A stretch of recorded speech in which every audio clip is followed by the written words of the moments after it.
Los Mil Rostros de Madrid, la ciudad síntesis de una España en continuo movimiento y expansión. Quizás porque nació en un lugar sin historia, cuyo único mérito era el hallarse en el centro del país, la urbe se ha convertido en la indiscutida capital de la nación en la que todo el mundo se reconoce.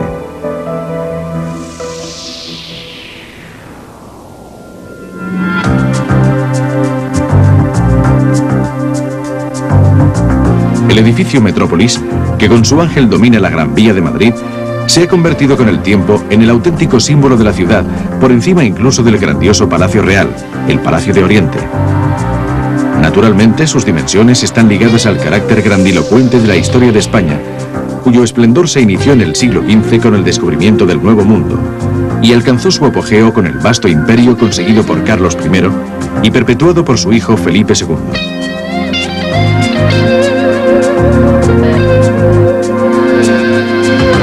España constituyó una parte esencial del Imperio Romano, al que dio los emperadores Trajano y Adriano.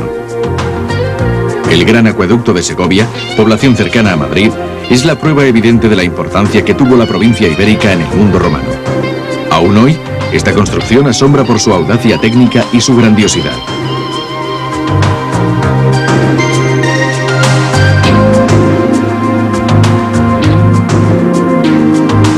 La cristianización del territorio, las invasiones bárbaras de vándalos y visigodos, seguidas por la dominación árabe, sentaron las bases de los distintos reinos de la península a los que España debe su variada personalidad.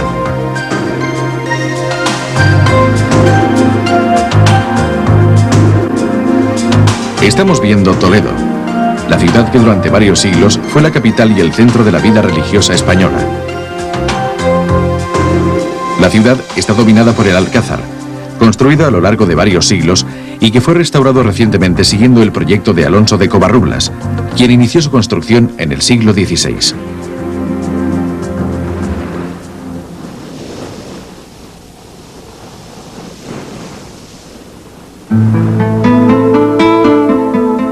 Castilla la Nueva, región histórica a la que pertenece Madrid, debía su nombre a los numerosos castillos que la poblaban, como este de Manzanares el Real, construido en el siglo XV por el Marqués de Santillana. La creación del Estado Nacional tras la unión de los reinos de Castilla y Aragón tuvo lugar a finales del siglo XV, coincidiendo con el descubrimiento de América y la construcción del Imperio colonial. El apogeo del esplendor de España se produjo en el siglo XVI con el emperador Carlos I, en cuyo reino no se ponía nunca el sol, y con su hijo Felipe II. Este rey, que se identificó con España más que ningún otro, trasladó la capital a Madrid, si bien prefirió residir en el adusto monasterio de San Lorenzo de El Escorial, que había hecho construir para que le sirviera de monumental mausoleo.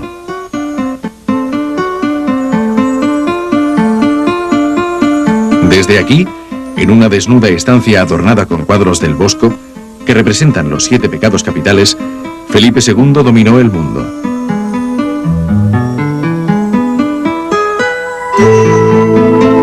A pocos kilómetros de El Escorial, entre bosques y rocas, surge el Valle de los Caídos, el monumento a los caídos de la Guerra Civil de 1936 a 1939, realizado entre los años 1940 y 1950, según los proyectos de los arquitectos Muguruza y Méndez.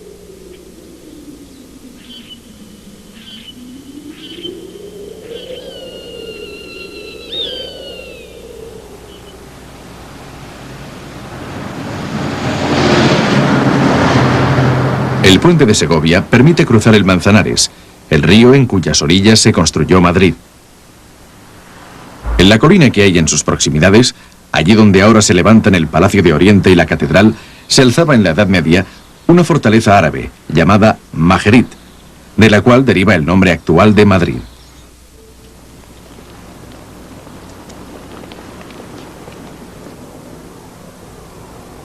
La Puerta del Sol es también el kilómetro cero, el punto de partida de las carreteras nacionales que conducen hasta las fronteras de España.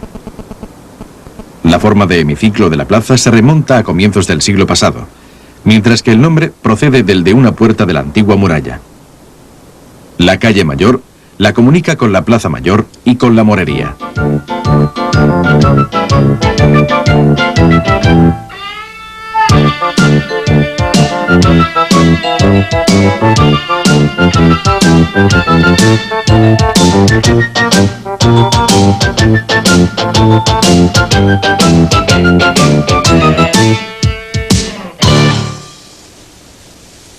Este es el corazón de Madrid, el lugar de las citas, el centro del paseo, con una animación permanente.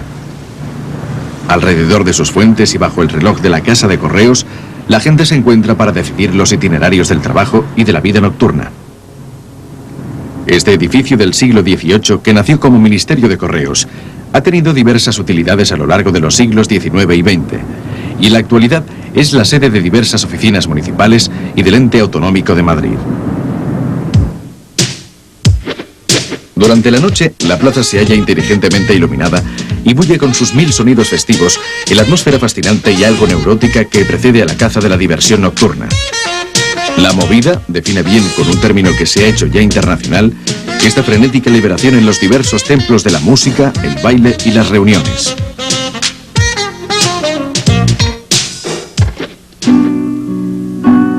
En contraste, apenas se ha girado la esquina, aparece uno de los edificios más monumentales de la ciudad, el Monasterio de las Descalzas Reales, fundado por Juana de Austria, hija de Carlos V en 1560, y cuya fachada se ha atribuido a Juan Bautista de Toledo. Aquí se encuentra también la iglesia más antigua de Madrid, San Nicolás, cuya peculiaridad arquitectónica lo constituye el campanario de estilo mudéjar que se remonta al siglo XII y que es uno de los escasos testimonios de la población medieval anterior a la construcción del Madrid capital. El estilo mudéjar designa el arte de inspiración musulmana que se desarrolló en la España cristiana durante los siglos XI a XVI.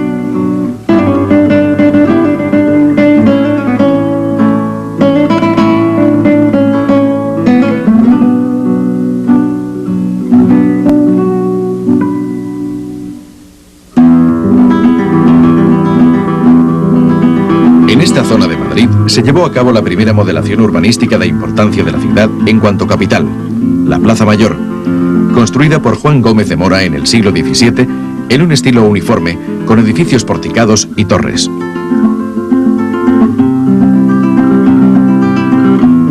Desde el principio, la plaza fue el escenario de todo tipo de manifestaciones públicas, ejecuciones capitales, autos de fe, las confesiones públicas impuestas por la Inquisición, representaciones de obras teatrales de Lope de Vega e incluso corridas de toros.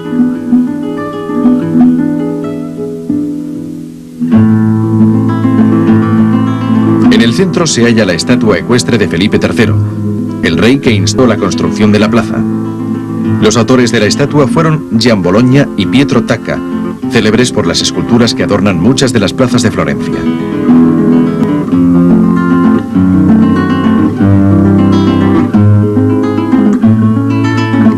Cerca de aquí, Casa Paco, célebre por su carne asada de cebón.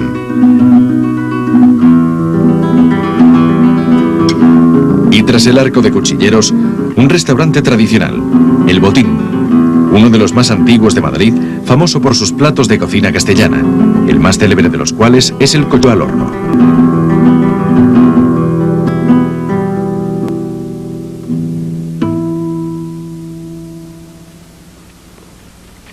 Alrededor de la calle Mayor, que transcurre cerca de la Plaza Mayor, se desarrolla la animada vida del barrio y de su mercado, a la sombra de las severas fachadas y en el laberinto de callejuelas de estructura medieval.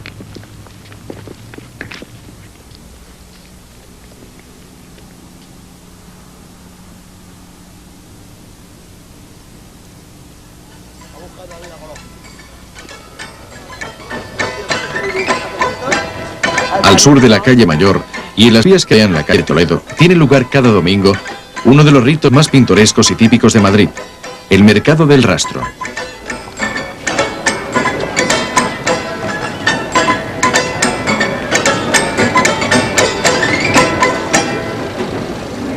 Se trata de un típico mercadillo igual a los que se desarrollan en todas las grandes capitales europeas.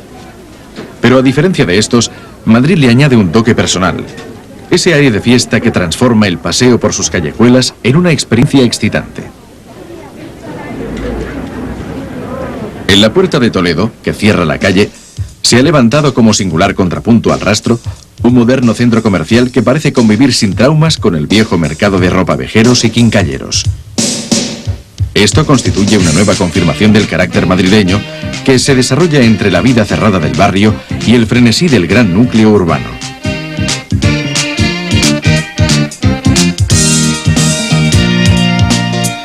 La Puerta de Toledo cierra monumentalmente la ciudad vieja, repartiendo el tráfico a lo largo de las avenidas exteriores, que son la mayor contribución del siglo XVIII y de los comienzos del XIX a la ciudad.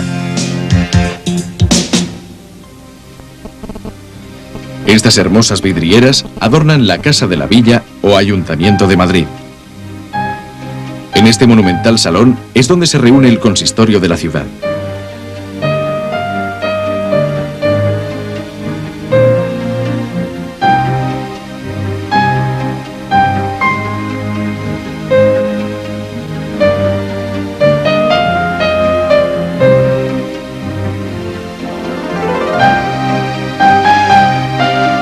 El ayuntamiento se encuentra en la Plaza de la Villa, uno de los primeros intentos, junto con la Plaza Mayor, de proporcionar a la ciudad, que era la capital del país desde hacía más de un siglo, una estructura urbanística racional. En ambas plazas, en las que trabajó el mismo arquitecto, Gómez de Mora, aparecen los materiales tradicionales de las construcciones madrileñas, piedra y ladrillo para las fachadas y pizarra para los tejados.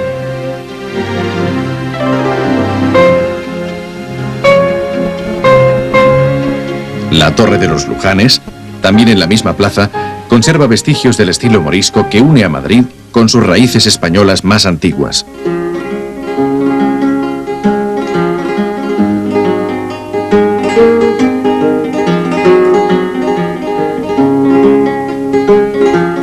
El Palacio de la Santa Cruz, en la Plaza de la Provincia, en la actualidad Ministerio de Asuntos Exteriores, fue en el pasado cárcel de corte y Palacio de Justicia, y su construcción se atribuye a Alonso Carbonell, quien la llevó a cabo entre los años 1629 y 1634.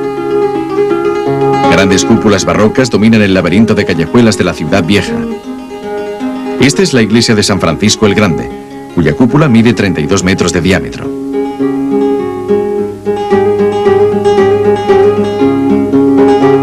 En otra plazoleta de aspecto relajado se alza la cúpula de San Andrés, tranquilamente ignorada por los niños que juegan a pelota o por los viejos inmersos en su partida de cartas.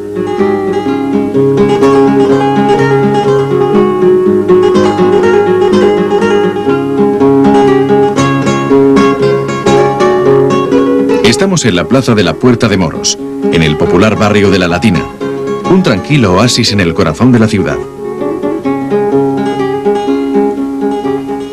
En el siglo XVIII, sobre todo gracias al impulso del rey Carlos III, Madrid empezó a asumir su carácter de gran capital europea. La principal expresión de esta renovación es el Palacio de Oriente o Palacio Real. El edificio fue proyectado por el arquitecto italiano Filippo Juvara. Dirigió la construcción Juan B. Sacchetti según un nuevo proyecto en el que se aprovecharon los proyectos iniciales de Filippo Juvara y en el que colaboró Ventura Rodríguez. Iniciado en 1738, el palacio fue acabado en 1760 durante el reinado de Carlos III de Borbón, el monarca llamado Rey Alcalde por sus esfuerzos en convertir Madrid en una capital de corte europea.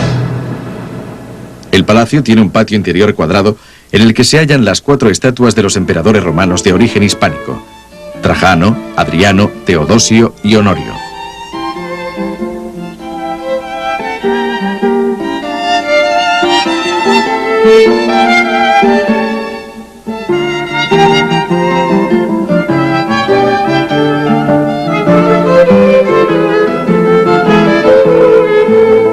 La fachada principal del palacio está precedida por un amplio patio, la Plaza de la Armería, limitado por largos pórticos y una magnífica verja. En él se encuentra la Armería Real, que expone millares de armas antiguas, entre las que se encuentra la espada de Rodrigo Díaz de Vivar, el Cid campeador. Desde el palacio, erigido sobre una loma, se domina toda la ciudad tal como ya podía hacerse en tiempos de la fortaleza medieval árabe, o alcázar, que se alzaba aquí.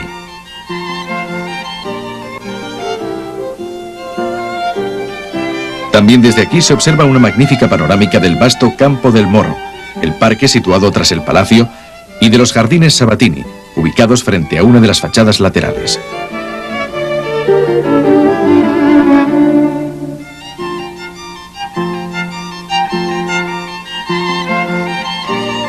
La Plaza de Oriente, frente al palacio, fue proyectada a instancias de José Bonaparte, hermano de Napoleón, que fue rey de España durante 5 años, entre 1808 y 1813, el período de la ocupación francesa de la nación.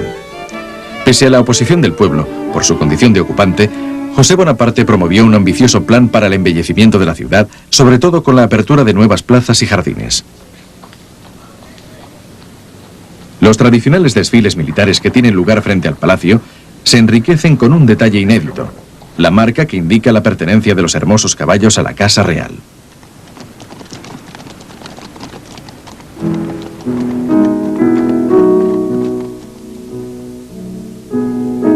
Desde su pedestal, la estatua ecuestre de Felipe IV, inspirada en un famoso cuadro de Velázquez, observa el Teatro Real, que cierra la plaza.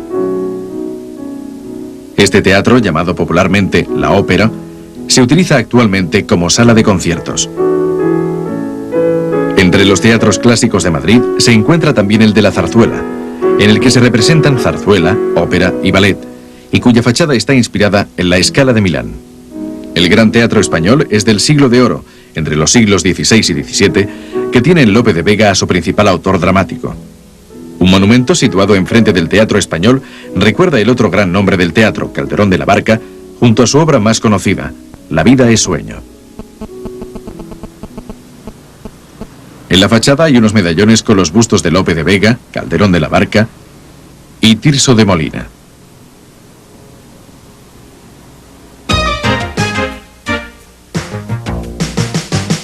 La cervecería alemana es uno de los encantadores cafés que alegran la plaza de Santa Ana, en la que se halla el teatro. Azulejos, caramelos y pastelerías, barrocamente decoradas, adornan por doquier las calles de los barrios antiguos, que siguen siendo una mezcla de viviendas populares y de detalles de elegancia aristocrática.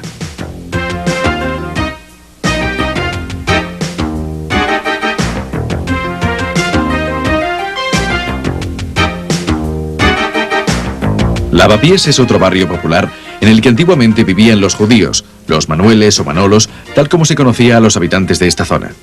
No lejos de aquí, la calle de Atocha conduce hasta una de las estaciones ferroviarias de Madrid, la de Atocha, dominada por la More del Ministerio de Agricultura, decorado con caballos alados y ángeles. En un edificio de la calle de Atocha se imprimió el primer ejemplar de El Quijote.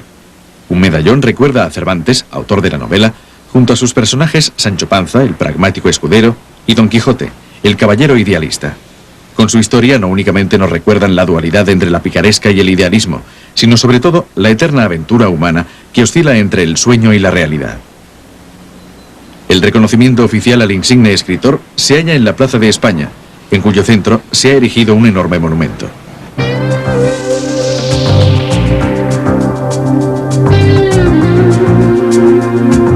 La Plaza de España, amplia y llena de árboles, es un importante nudo del tráfico que se mueve entre las avenidas, el Palacio Real y el casco antiguo. La plaza está presidida por el edificio España, levantado en 1948 y que representa el máximo esfuerzo de la arquitectura de aquellos años. Junto a él, la Torre de Madrid, que durante muchos años fue el edificio más alto de la ciudad.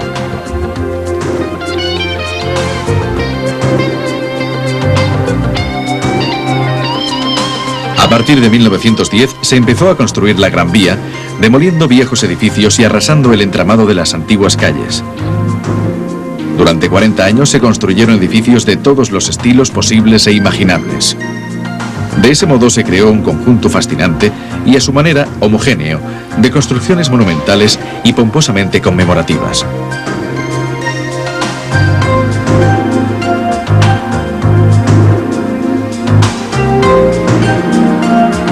En la Gran Vía, que va de la calle de Alcalá a la Plaza de España, se advierte una continua animación tanto de día como de noche, ya que además de ser un punto donde se concentran oficinas, hoteles y centros culturales, a lo largo de sus aceras hay cines, restaurantes, locales de diversión, clubes nocturnos.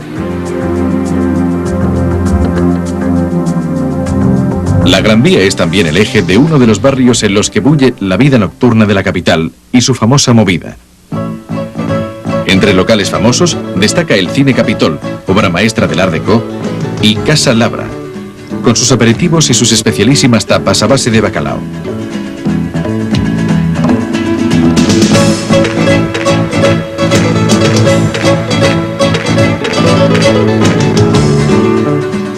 La paella, a base de arroz, pollo, marisco y cualquier otra exquisitez que la fantasía del cocinero quiera incorporar, es la reina de la cocina española.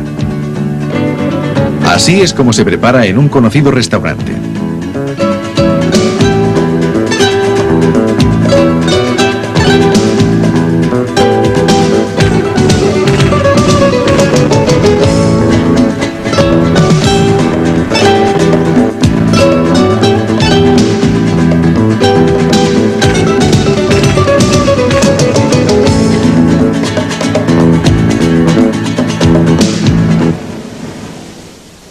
Tras la larga noche, el azulado amanecer del Paseo del Prado se desliza por entre las formas clásicas de la Fuente de Neptuno, en la Plaza de Cánovas. El sol sale para iluminar la Puerta de Alcalá, el arco triunfal de entrada a la ciudad, construido por Sabatini a finales del siglo XVIII. En esa misma dirección, la calle de Alcalá conduce hasta la Puerta del Sol.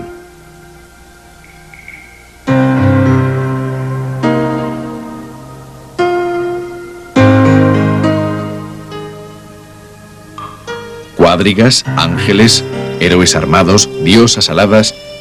2 milenios de mitología están reproducidos en las fachadas o coronan la parte superior de bancos y ministerios con efectos en muchas ocasiones grandiosos.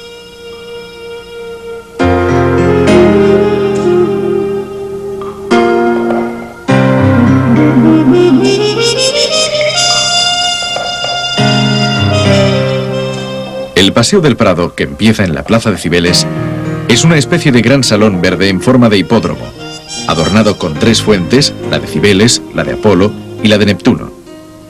Aquí vemos desde el aire el grupo escultórico de la Fuente de Cibeles, diosa de la abundancia, a la sombra del recargado Palacio de Comunicaciones.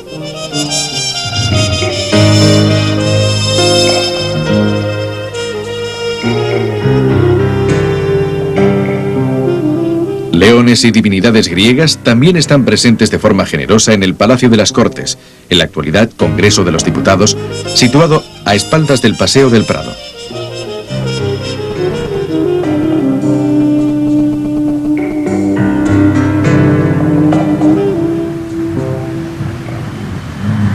El paseo forma parte del conjunto de avenidas que cortan la ciudad de norte a sur a lo largo de casi 6 kilómetros. Las hileras de árboles que lo adornan invitan a agradables y perezosos paseos. En medio del paseo se encuentra la entrada del Museo del Prado, inaugurado en 1819, que alberga una de las principales colecciones de pintura y escultura del mundo. En un principio acogió las colecciones de los reyes de España, quienes apreciaron fundamentalmente a los artistas españoles, italianos y flamencos. El Greco fue un gran pintor afincado en España. Activo entre los siglos XVI y XVII, es famoso por sus figuras alargadas y abstractas. Goya, que llevó a cabo su obra entre finales del XVIII y el primer cuarto del siglo XIX, fue un gran retratista, despiadado y a veces caricaturesco. Algunas de sus obras, influenciadas por la Guerra de la Independencia contra los franceses, son crudas y a menudo espantosas.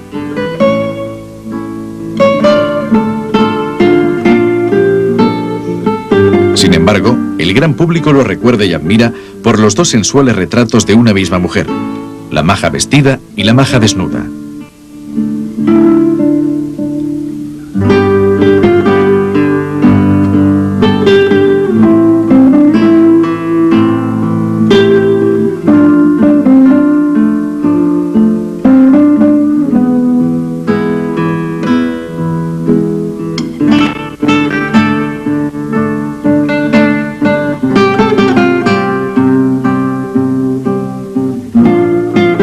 El genio pictórico del siglo XVII español es Velázquez, quien logró convertir sus modelos en algo sobrehumano o, como en el caso de las Meninas, en algo sutilmente cerebral. El tema de esta pintura es la majestad real, tal como la perciben los diversos personajes que llenan el primer plano del cuadro, entre los que está el propio pintor, reproducido a la izquierda. Además de los pintores españoles, el Prado cuenta con una rica colección de obras de autores italianos, flamencos y alemanes.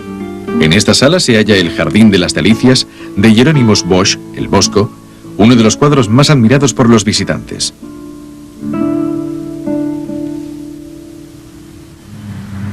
El Casón del Buen Retiro alberga la sección de arte moderno del Museo del Prado, cuya principal atracción hasta hace poco tiempo era el Guernica de Picasso, hoy trasladado al Centro de Arte Reina Sofía. El complejo museístico de arte nacional se ha visto enriquecido recientemente con el Centro de Arte Reina Sofía, dedicado al arte contemporáneo. El edificio, adecuadamente rehabilitado, era anteriormente el Hospital General de la ciudad.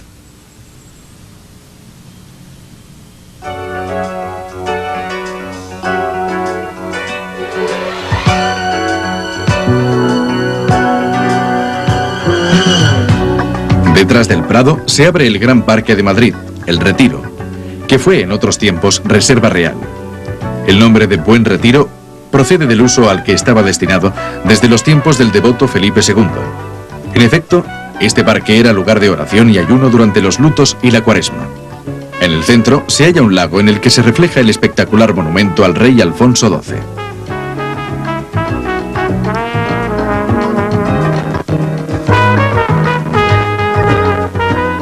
La panorámica del lago se completa con una avenida de estatuas colosales llamado precisamente Paseo de las Estatuas. Y para los amantes de las construcciones de hierro y cristal de finales de siglo, el Palacio de Cristal, una especie de gran pajarera que recuerda las construcciones similares de Londres y París, construido en 1887.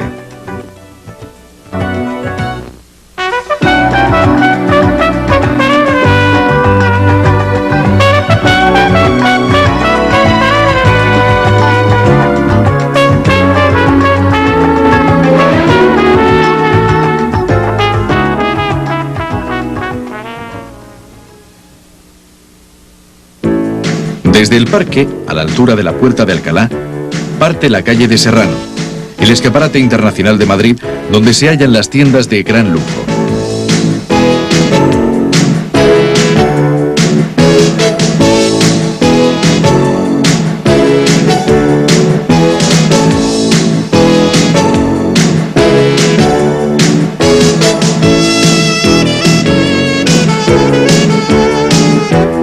Paralela a esta y como prolongación hacia el norte del Paseo del Prado, se encuentra la calle de las Embajadas, centro del barrio residencial más elegante, el Paseo de la Castellana. Las avenidas conducen hasta los modernísimos barrios de la parte norte de la ciudad, con sus rascacielos, centros comerciales e instalaciones deportivas. Y por último, la monumental Plaza de Toros, en la que tiene lugar la corrida, una tradición antiquísima, aunque su forma actual se remonta a hace aproximadamente 2 siglos. En efecto, el término corrida se acuñó a finales del siglo XVIII para diferenciarlo del toreo a caballo, del que el toreo a pie era un complemento.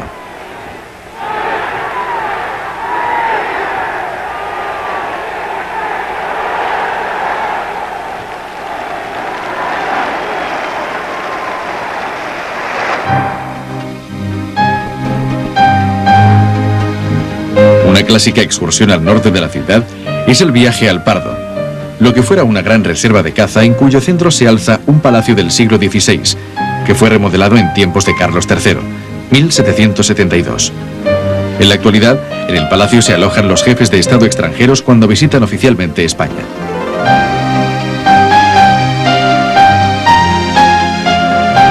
Siguiendo hacia el norte, se llega rápidamente a la Sierra de Guadarrama, con sus bosques y sus laderas rocosas. A pesar de su proximidad con la capital, la sierra ha mantenido su aspecto silvestre en total contraste con el frenesí urbano de Madrid.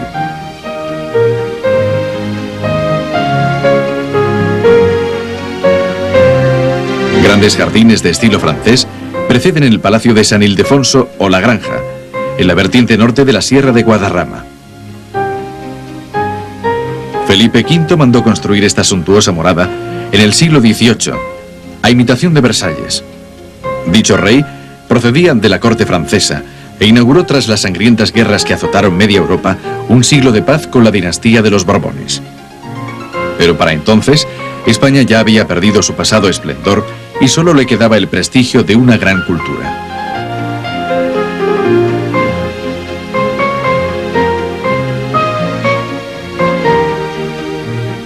Tras la sierra, Segovia, el lugar de residencia predilecta de los soberanos de Castilla antes de la unificación del país. Su formidable alcázar, que domina desde una colina rocosa los dos valles que allí convergen, es un perfecto ejemplo de fortaleza medieval, mientras que la catedral del siglo XVI, conocida también como la Dama de las Catedrales por su elegancia, constituye una muestra del gótico tardío. De estas montañas y de esta arquitectura de fábula procede también la linfa vital de Madrid.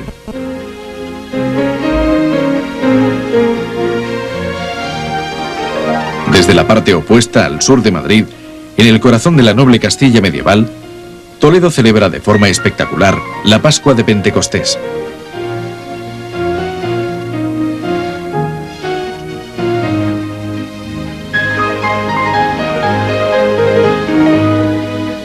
De vuelta a la ciudad, observándola desde la casa de campo. Así es como Goya la reflejó en una de sus famosas pinturas del siglo XVIII. Y este es el aspecto que hoy ofrece, vista desde ese mismo lugar. Un pequeño teleférico nos devuelve al centro de la ciudad, nuevamente al atardecer, cuando da comienzo otra noche sin descanso.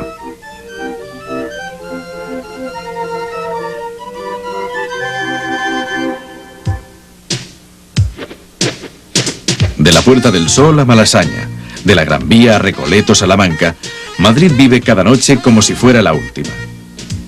Esta característica nocturna de la ciudad tal vez sea una condición intrínseca de los habitantes de Madrid, una ciudad que siempre representa una especie de lejano oeste respecto al resto del país. Sin embargo, hay que hacer constar que aquí la sensación de libertad es más fuerte que en otros lugares.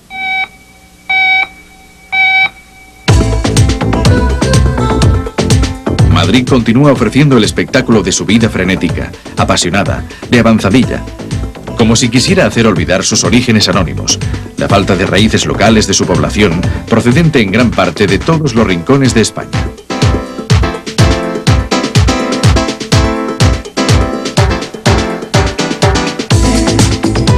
Pasión y energía definen el carácter de la ciudad, que crece rápidamente en todas direcciones y consolida su papel de capital real del país. Mientras otras ciudades españolas se ahogan en su historia milenaria y orgullosa, Madrid sigue siendo la ciudad nueva.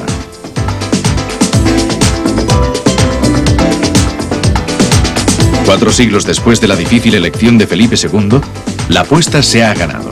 Y al menos por una vez, un sueño, el sueño de un rey, se ha hecho realidad.